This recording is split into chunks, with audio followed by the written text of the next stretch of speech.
مقررات سخت قرنطینه به دلیل شیوع گسترده ویروس کرونا مجدداً پس از 4 ماه در جمهوری قزاقستان بازگشت. در شهرهای شمالی قزاقستان مقررات سخت قرنطینه اجرا و پست‌های بازرسی جهت کنترل ورود و خروج افراد و ماشین‌ها برپا گردید.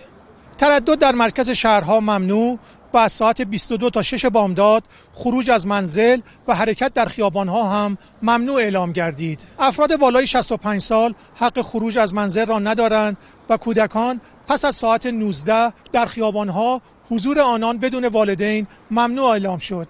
مجدداً اعلام شد که کلیه کارها از راه دور انجام شود و افراد کمتر در دفاتر و یا ادارات حضور یابند. جریمه افراد خاطی در این مقطع $200 اعلام شد.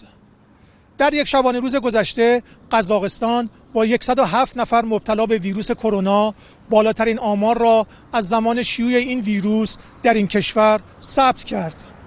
امیر هوشنگ دانایی، خبرگزاری صدا و سیما، قزاقستان، آلماتی.